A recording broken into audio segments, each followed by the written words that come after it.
Good morning, everyone. Thanks for coming in. Who's really excited that they drew the first talking session of the day? Who would have been good to remember that about midnight last night that you're talking in the first session of the day? Me. So hi, I'm Craig. I'm the head of security for Atlassian. It's Andrew, who's one of our team leads in our intelligence function. And we're going to cover off a few things that we do at Atlassian in respect to security.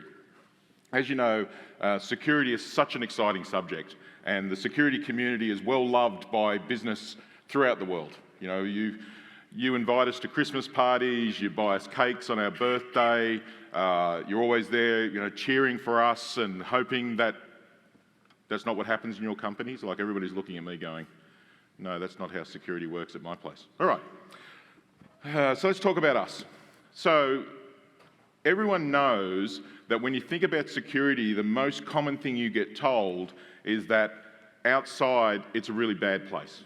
The internet is not safe, that there's people trying to steal our stuff, and it's mostly kind of true. But what happens is that for organisations like us, we've got to try and balance that against everything else. So I'm going to take you through today a little bit about Atlassian and how we approach security, and then we're going to take you through a real incident, because the lawyers obviously didn't really see all the slides, around what we did and how we dealt with it, and more importantly, how Atlassian technology is used by us, as you would expect, very, very heavily to run our security practice. So let me take you through a couple of things that are important to the Atlassian security group. Number one, our drive is to build trust with every team, and that's inside and outside Atlassian. So we want to have a great relationship inside the organisation. We want to have that great relationship with people who use our products, who use our cloud, who trust Atlassian to support their teams. So we do that by having three major themes that drive our motivations. The first thing we want to do as security people is find a way to remove barriers to getting stuff done. I'm always pretty sure that most security people's favourite movie is Dr. No. Because I talk to people about it and they go, well, no, you can't do that. It's like, really? Why can't we do that? So our job as security professionals is to find a way that the business can get things done. So I'm very much focused on the outcome rather than the journey. So I really want to understand what our development community needs to do, what our customers need, what our organisation needs, so we can get these things done. And at the same time, balance it off with a whole lot of other stuff. That then forces us to be super transparent in our business. And we take very seriously the Atlassian values and the importance of looking after you guys through don't fuck the customer, through building with heart and balance, to be the change you seek. These things really matter to the team.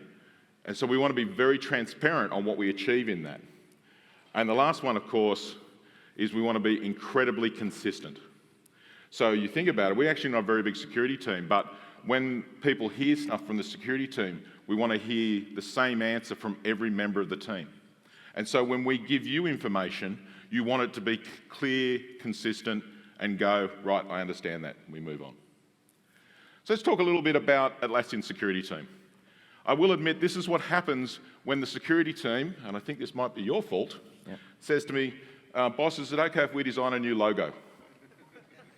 Yeah, no worries, it'll be fine. Do it, get a t-shirt made, I don't mind. Of course, then when I see the t-shirt arrive, I'm like, that's the logo now?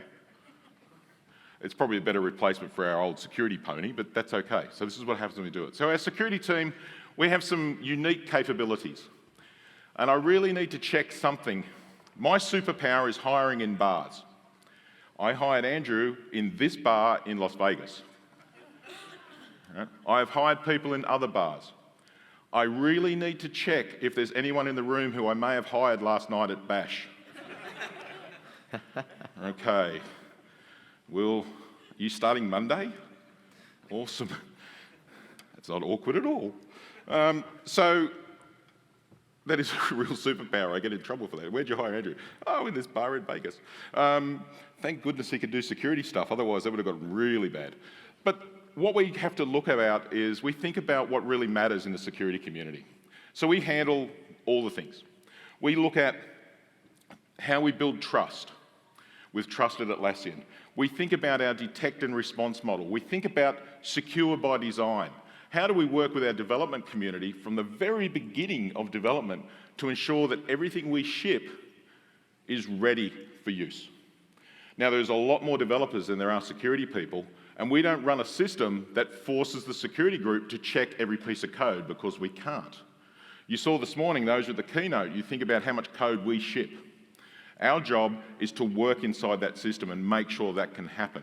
So we think very carefully and we try and be very innovative about how we achieve our security goals.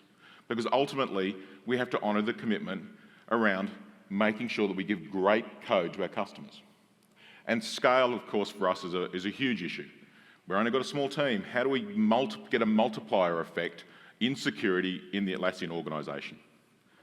So I guess a couple of things to think about. We're in 3 locations. Andrew and I, we're based in Sydney. You have to excuse Andrew a little bit. He is from Jersey, so we do cut him a little bit of slack from time to time and talk slowly. We've got a team in Austin, a fantastic team that we built in Austin, which were also mainly hired in Bar. And we've got some people in a new office in Mountain View as well. Where the people are located doesn't really matter. What matters to us is how we can deliver a capability to the organisation. So all the technology that you see, be it HipChat, Confluence, JIRA, now Status Page, we use very heavily to ensure the team works as one organisation. We have a couple of functions, but I'm really going to cover off 2 functions today. One, our primary team, well, they're no longer the primary team. I treat you equally, don't I? Except when you're having a bad day in intelligence, then I just go, I'm going to talk to the engineering ones now. So we have one team that's charged with looking up quality in code, and their motto is, we catch the 0 days. So they work very closely with our development team from the very first story all the way through. And we provide a consulting arm, we work closely with developers and with architects to create products that we believe are suitable for use. The good thing about Atlassian, of course, is that, particularly with our cloud products, is we're very confident because of the other team, the security intelligence team, that if we ship something that's not quite right, because face it, sometimes stuff gets out and you go, oh, that's a bit awkward, we should fix that. The cloud lets us fix that, but our intelligence capabilities allow us to do that in a way that we know how the application should be working, we know what we should be seeing in our cloud, and we monitor for that religiously. And we're going to cover that off a lot more. So let's think about the really key thing around cybers. We use all cyber now. I think that's probably still not going to explain to my mum that they don't give me a gun because she doesn't really understand that security is not the guy standing outside the mall. All right, and why I don't get a nice uniform rather than a t-shirt and a pair of jeans. So let's think about for you. The number one thing that drives us is the data. We have an incredible amount of data available to us. I'm sure most people in this room run tools like Splunk, ELK, and all those things, and who pretty well logs everything, and then wonders why the data tells them nothing useful. All right? We don't do it that way. We have a model that allows us to really think about what we need to be looking for. So we work on a threat model, and then from there we develop a thing we call the playbook, and it maps out exactly how we do everything. We plan for the absolute worst case scenario, and we have a lot of fun doing that. How often does your security team attack you? And when they do it, is it likely you're going to get in trouble? We work in an organisation, we regularly attack the entire organisation, and no one gets in trouble, because quite often when we launch an attack from the red team, the only person who might know about it is me, because everybody's in scope, from the CEOs down. But what we do when we launch these attacks is what we're trying to identify is not the weakness. What we're trying to identify is that our entire incident process works. So we do it, we make sure that, okay, so how many people reported it? How long did it take till the first report came in? How did the incident team handle it? Did we get the data we wanted? Are we improving? And then we do some education with that as well. And of course, testing, we test everything. Every time we write a play about a bad thing that could happen, we've already written the test to validate that everything works, from the detection to the alarms to the notification coming up in HipChat. that we might have a problem. And this is really critical. A lot of people build alerts and never actually test that they're still working because data models slightly change, things like that. So we have these things running automated fairly regularly. So for us, everything is connected. We pull everything back into a central hub. We should give it a sexy name one of these days, I think, rather than that thing over there that we get the data from. It's above my pay grade. Yeah, it's above your pay grade. Sounds like I've got to fix that. So everything that we use is connected into this hub. And we're actually, a lot of the stuff that we've produced, a lot of our tooling over the next couple of months, we're going to be releasing it for people to just use. All right, we've just, unfortunately, Andrew wrote most of that code, and we've got to have a talk about that code quality a little bit. But we're going to release more and more, and we do some great partnerships now. There's a great organisation outside who's done some work with Splunk and JIRA, which 4850, I think it was. And there's a couple of others around who do this stuff as well from there. So what I want to do, though, is, because this is the bit that is Andrew's problem, we're going to take you through a thankfully not typical day at Atlassian. All right, thank you, Craig. All right, thanks, guys. Yep, as Craig mentioned, I'm from the security intelligence team based in Sydney. So I thought this is the best way to show you guys exactly what we do and give you yourselves ideas on how you might run a security team based on Atlassian stack. And you could also think of it, how to solve an incident in 15 minutes or less. Anyways, the first stat I'm going to show you here is something that kind of came across our desk.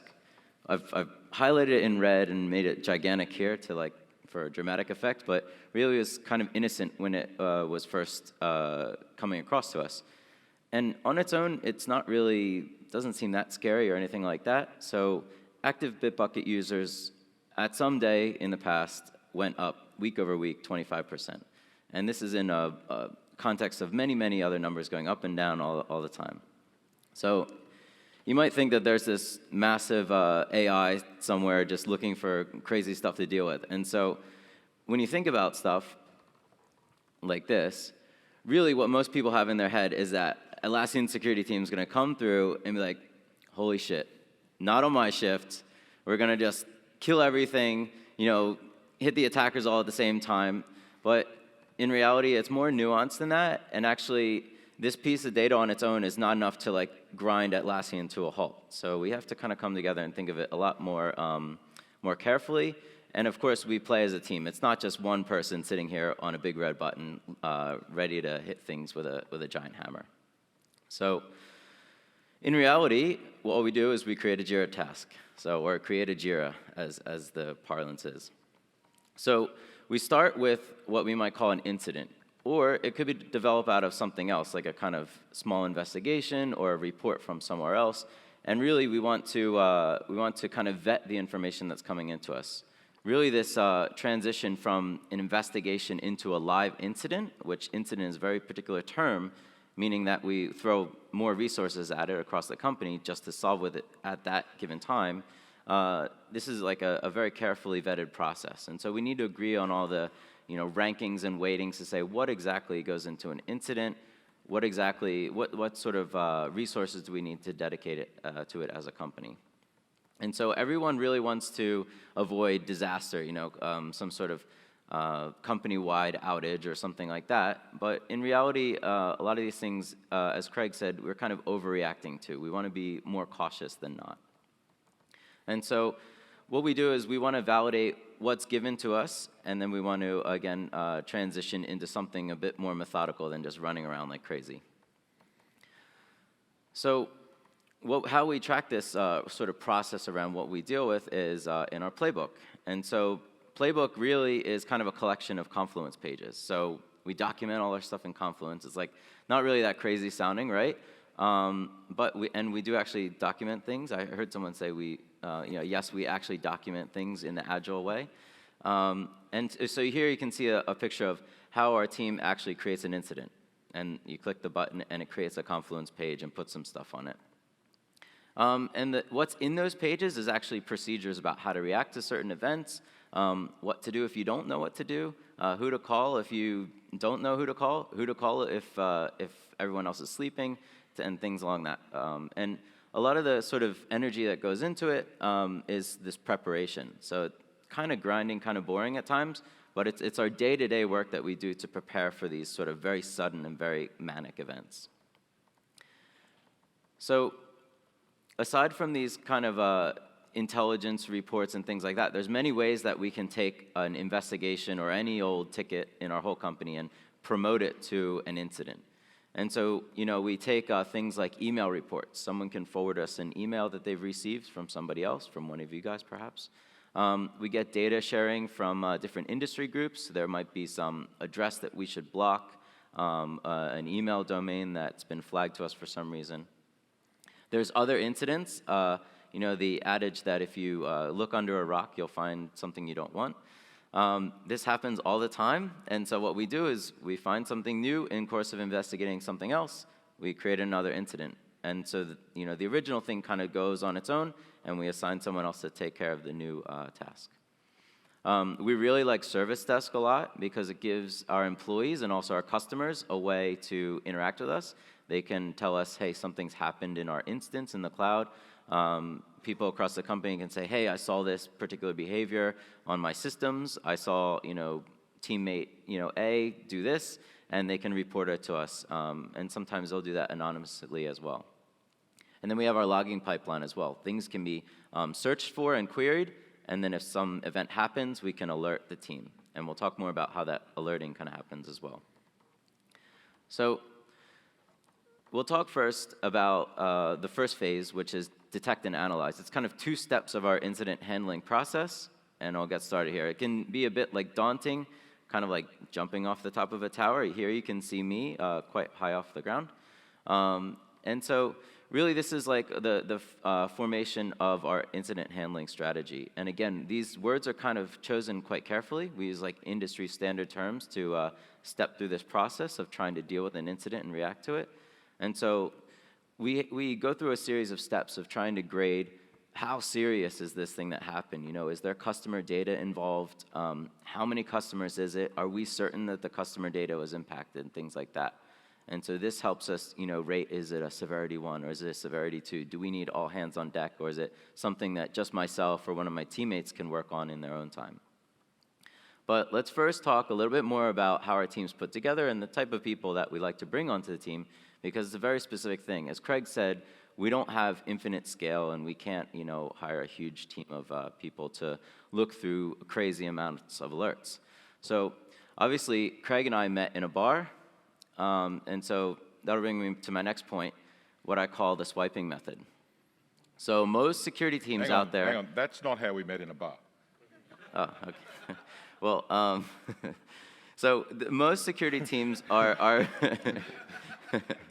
most security teams are built around this structure of just taking a fire hose of data, of alerts and things like that. You've bought your IDS, you've bought your email scanners, things like that. And so people are just pouring through, swiping, oh, this is important, that's important. And really they're just taking a glance and saying, is it good or not? And you just build up over time kind of what you like, what you don't like, but it's not very scientific and it's not very effective, as we've seen in some recent breaches where when you do the root cause investigation and it kind of is leaked through that company somehow, a bit more public knowledge, the best case is the Target breach. Some of these alerts are shown to investigators or analysts like we have on our team, and they kind of are just flicked to the side. Maybe it gets lost in the shuffle somehow, whatever. So that's kind of what we like to rely on, things like JIRA, to kind of confirm alerts and step through the motions of actually investigating that one at a time. And so, since obviously that's inefficient, Atlassian likes to improve on these things, we like to use what I call the hunting method. And so yeah, we've got a few Pokemon fans here probably in the audience. I know for sure we've got some on the team. But really what this means is that we are looking for very specific queries, and we're almost building these kind of hypotheses. And so we want to go out and try to prove our hypotheses true or false. And then we look for very specific, very targeted things, and then we come back and we use that in our analysis. And so should you find something good, we turn it into what's called a play. And so the play, again, is like you're looking for something very specific, and here's the instructions on how to deal or how to react to it. And so if you're not sure, you would start an investigation, and then that would be potentially leading to new incidents, potentially leading not. So speaking of the playbook, what the playbook is, again, is just Confluence pages. Here's a play that we've got around vulnerabilities. So we've got a scanner that goes out and looks for vulnerabilities in all of our systems. And so in the event that it finds something, it logs an event, and then we've got an alert that will be triggered and ping us in either HipChat or raise a JIRA, depending on the severity. And it will say, hey, go contact the owner of this system, and we'll mention them in the exact ticket and say, you've got 24 hours to patch your system. So we also have things in here. We have the incident containment guide. And so this is sort of, I would say, a lo-fi part of our playbook. And so the other stuff is more high-tech. You're actually running a query, manipulate data, things like that. But what we've got here is like how we actually react to incidents. And so here you can see, just so I'm not BSing around, we actually go through, and like Craig mentioned, we actually update these very regularly, about once a quarter or so for most of the content. And so we go back and we kind of challenge each other. Hey, is this still working? Is this still valid? Or in the middle of an incident, if something happens, we will go back and revisit that as a follow-up action, which we'll talk about more. I like the fact that we've covered over the names to protect the guilty in some of this stuff. So again, this is another sort of dry slide, but this is actually one of the more important things. This is establishing our incident handling policy. And so one of the things we actually do that's quite important is establishing roles and responsibilities. So we sit down when we think we have a live incident, and we say, okay, you're the incident manager, which I'll take the role of shortly. And then we establish who's the supporting investigators or analysts, and who's the management chain, such as Craig or someone across the top of the company, who needs to be aware of what's happening. And we establish the ways that we communicate with them. We establish whether we do or do not contact a customer, and which customers to contact. So let's go back to that original stack, right? So, or stat, sorry. So with that in mind, we're going to go through and say, well, this Bitbucket user's variable, it's actually something important. So we'll just kind of assume that we've come to that conclusion. So we decide to launch a full-blown incident to figure out exactly what's behind it. We know something's actually happened, and we have to find the root of it and then deal with it. So, of course, the first thing we do is create a task in JIRA. We have a sort of master task, which is to do with the investigation. And here you can see the actual live one around what we knew was possible Bitbucket accounts being compromised. And so we track all the bigger nodes in Confluence. So if we need to draft an email, or we need to make a large table with people accepting responsibilities, things like that, with tick boxes, we'll use that in Confluence. And then we'll also go through and make subtasks and assign that to the individuals to investigate. And we form a sort of virtual team across the company, analysts, management, and marketing, and Bitbucket product teams, and things like that, all working together. Next up, we go through and we establish our comms. Here you can see our HipChat room, a room for us to kind of find each other, figure out who's on deck, who's asleep, who's awake, so on and so forth. And then also status page and JIRA updates go out to sort of disseminate what's the latest state across the company. And I think having comms enabled for your incidents and knowing how they need to work before you start is super important to keeping everybody calm. Who's had that security incident where you're like, I don't know what to do now, and there's people running around doing a Kermit. So it's really important to think about, okay, when something goes wrong, who do we need in the room? And more importantly, who don't we need in the room? And so, exactly right. So at this point, we've kind of decided, all right, we know something's going on. What are we going to do to stop the event and move on with our lives? So first off, we allocate work. We go through our tasks, we assign them to individuals, and then we report back the findings. Is this a true event? Is it a false positive? So on and so forth. And we also make tasks, and we sort of switch into actions. So we decide, is there something we can do to block this? Is there something we can do to delete accounts? So on and so forth. And so how do we deal with it in the most swift and targeted way without actually impacting you guys, the customers? So let's look at this a little bit visually to understand what's happening. So understanding the problem, we've got our team, and we want to go through and see more about what's exactly happened. So in the context of all Bitbucket users, we want to see, well, who exactly is logging in, who's not, are these valid users, so on and so forth. So our team found that there was about 1 million failed logins. This is a huge order of magnitude above. and also 100,000 successful logins. And eventually we came to a conclusion, there's about 90,000 active users that looked somehow different from the others. And so we wanted to actually find those users, but we don't know if there's some commonality across them. So how do we contain it? Well, first a little detour about what's actually happened. So we've got bad actors on the internet that are actually going out and finding breach data. They're building out these giant key rings of usernames, passwords, personal details, things like that, and then they're storing them. And sometimes they're encrypted, and they have to sort of work through that, and sometimes not. But essentially, they're just building up a big base of information to use against companies like Atlassian. And so now we've got the attackers here in our Bitbucket incident, and what they're doing is they're playing it against Bitbucket as a service. And we somehow need to pick it out from all the legitimate requests that you guys are generating day to day. So what we do is we apply a filter at the network level to block these requests. And in this case, we were able to find a kind of common source across the company, and we go and approach our networking team and say, okay, this is how we need to deal with this. So now we're moving into this contain and eradicate phase. Okay, we've got span and control around the incident. What do we do to deal with it? Again, we go back to our playbook, and we decide, okay, well, it's actually not that crazy sounding. We planned for the worst, and we've already sort of planned for this. We've built the tools in our shipits and things like that to deal with it.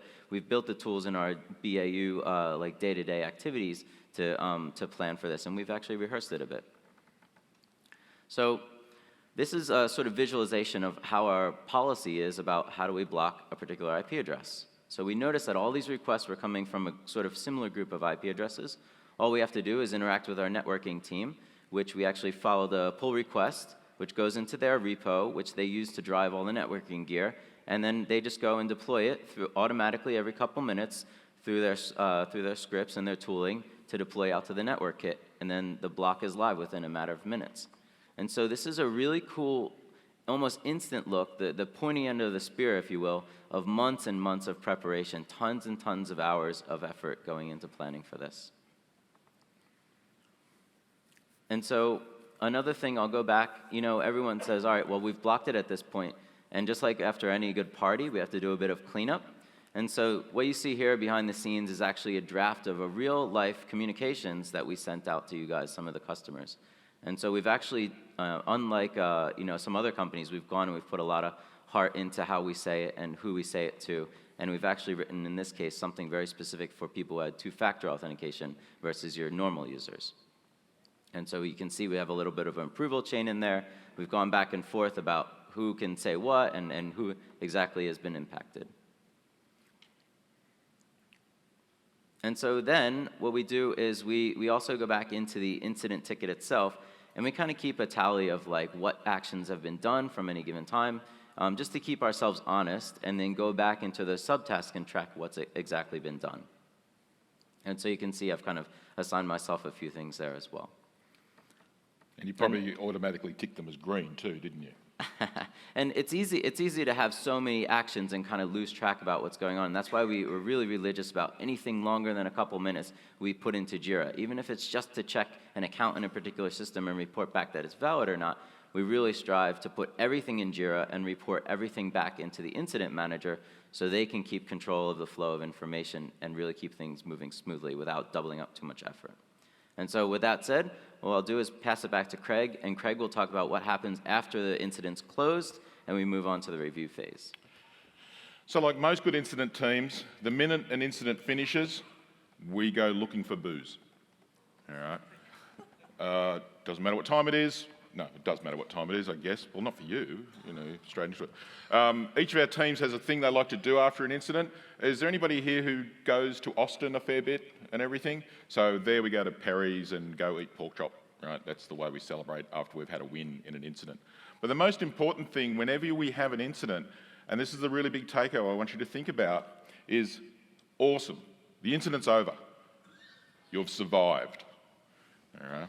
Now what we do is PIR, post-incident review. And we capture everything and we analyse everything that we did. We look at all the tickets, what happened, how we could do it better, what worked, what didn't work. Now we have a distributed team. We run incidents, sometimes investigations that can go for weeks, and we'll have active teams working on this. So we've got to be able to hand over effectively between the teams. We actually just developed an improvement to our process where, because of the time zone difference between Sydney and Austin, we sometimes find it more effective to do a video recording of the handover. So people, as they're joining the team, can get up to speed on that, as well as all the JIRA tickets.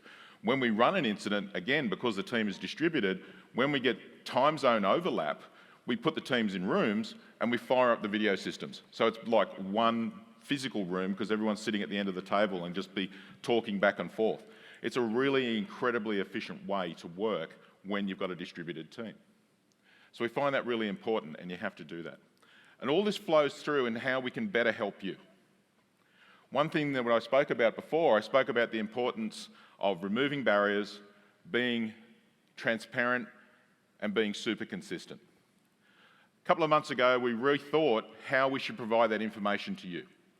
The previous security material on our website was awesome because it was written by a security guy. Hi, sorry about that. As a security guy, I'm a really crap designer. So the information really wasn't hitting the mark and helping people out. So we launched trust.atlassian.com. Our drive behind trust is to do a number of things. First of all, everything we do, we publish. We have published our control framework, we've published our information security management system, we've published the rights and responsibilities during an incident, everything. And our goal is all the internal FAQ information we have is being transformed and put out onto the website. Because we don't want you to have to reach out to us to get an answer by opening a support ticket. We just want to give you the answer. One of the things we did earlier as well is our transparency report, which covers government requests for user data and government requests to remove content or suspend user accounts. We publish that.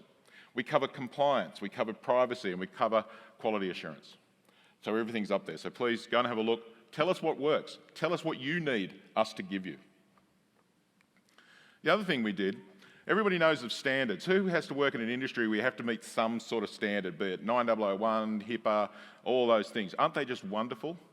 I was the CSO for a medical device manufacturer before I came to Atlassian. I was fairly pleased when I came to Atlassian and didn't have to deal with HIPAA anymore. Right, I had my first privacy conversation at Atlassian. I was just laughing. And they go, what's so funny? I said, guys, I've just spent 17 years working in HIPAA. This is awesome. This is so good. But for us, we thought about what could we do to make it easy for people. So we did the Cloud Security Alliance. We're a corporate member of the Cloud Security Alliance, and we answered around 300 questions, and it is on our website for you to pull down. Unlike pretty well everybody else, we didn't just answer yes, no, not applicable. We answered yes, no, not applicable, and actually made a statement on everything we do, from HR to managing incidents to managing code and everything. And it's just there for you to have. We want you to look at it and use it, and we update it fairly regularly. The reason we have to update it fairly regularly is that when you launch these things, please look at the date, all right? The true reason why this was launched on April Fool's Day is that is my birthday, and the team thought it would be funny to give me a birthday present. I would have preferred a card, because that date stays on the thing no matter how many revisions we do. So please, when you look at it, it is a real report. We did mean it for real. When you think about the size of the data we have to work with and what we see in our world, the incident that we talk about, we take terabytes of log data.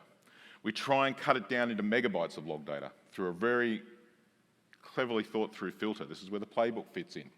In the case of the Bitbucket incident, where we ended up resetting close to 100,000 accounts because of third-party breach data, that data consisted of, for that day, if I've got a 0.0001% of security things we were tracking that day. So scale for us matters. We have to automate the crap out of everything to make sure that we pick this stuff up, and it's really important to think about these things. So for those who run security teams, I want to give you 3 things I want you to think about. Your data. Would you actually know if you were under attack? Do you know what an attack looks like in your organisation? Do you have a threat model that your business understands? And when I say your business, I mean your business. I love it when I talk to security people and they go, oh, the business doesn't understand. I'm like, do you work at a separate company? Or what? Like, we're part of the business as well. My job is to make it easy for Atlassian customers. Have your processes ready. This has actually saved us a lot. We've learnt so much running large-scale incidents. And we do dry run everything. We do the traditional round-the-table stuff and everybody feels warm and fuzzy that the incident worked. But because we have a methodology that lets us attack ourselves, we truly test the incident. So then we can see if our incident process works, if our comms are ready to go, if we can get in contact with the right people, is the status page integration working properly, is the JIRA integration working properly, does everything work? The most important thing I encourage people to do with security is talk about it. If your security team are that security team who keeps saying no to you, if there's any security professionals in the audience who feel their job is to say no, now is a great time to take the pledge and join me in being a little bit more open and finding a way to say, yes, we're going to help you get that done. All right? Security's been doing the same thing for 20 plus years, and we keep wondering why people get owned. So what we're trying to do is transform that by thinking very proactively around how do we educate, how do we test, do we understand the attacker? Do we understand what we need to do next? I'd like to thank you for making the time to come and see us today. I'm hoping there's a crap load of questions. If not, Andrew and I have got to do a dance routine. Well, actually, Andrew does, because I'm delegating that to you. If you are shy and don't want to ask us a question, I'll be near the workshop wall for the rest of the day. If you come and talk to me around there, where are you going to hide? You'll be around there somewhere as well. All right, or he'll be delivering me coffee, because he's very good at doing that for me. Doesn't do it for me in the office, just does it here. Is there something you've done on your expenses you want to confess to? All right. Thank you, Did we get any questions? We have tons of questions, but we actually are short on time. So we'll answer a few and then we'll do some more. So let's do the top question. Post-red team assessment, how do you educate your employees, specifically those who were popped during the assessment? So every time we go through this stuff, if they're actually, it's like if we take phishing, you go straight to an education page. And the other thing is we write everything up as a blog post afterwards. And we encourage the conversation around it. And I have a rule with everyone at Atlassian. If you feel that a red team incident was disrespectful or was rude or you don't feel comfortable about it, then let's talk about it so we can make that better. We don't want anyone to feel that they were trapped or victimised. People who are new to Atlassian sometimes get a little bit nervous about it because they're so used to a security group that punishes them for doing it. We're like, no, it's fine. Let's talk about how we can help you be better. I want to build a massive resilience in the organisation. What is the biggest challenge you face internally when trying to find balance between security and agility? For us, well, we're very fortunate in that the development culture in Atlassian actually is already security focused because it honours the whole don't fuck the customer thing, right? So the developers are already switched on. The struggle I think we find is that we're trying to do so many things so fast that for the security team to keep up to speed with everything we need to do makes it hard for us. So we spend a lot of time out, we'd go to other conferences, we talk at other events, we do a lot of education ourselves, and we test stuff all the time. We run our own innovation periods, we do 20% time, we do ship it. Ship it in the security group is not optional. It's kind of like, what's your ship it project this quarter? How many do you have? I've got heaps of them. I just want to remind you, I'm the only one who's ever made the podium on ship it. It's a great bragging, right? I've made ship it podium twice. Rest of the team, nope. I should stop hacking the voting app. Awesome. All right. Well, that's it for questions. Thank you so much. I remember that Bitbucket incident, and it was crazy. You guys are amazing. So it was great fun. We had a lot of fun. I'll see you out at the workshop wall if you want to come and have a chat. Thanks, guys. Thanks, team.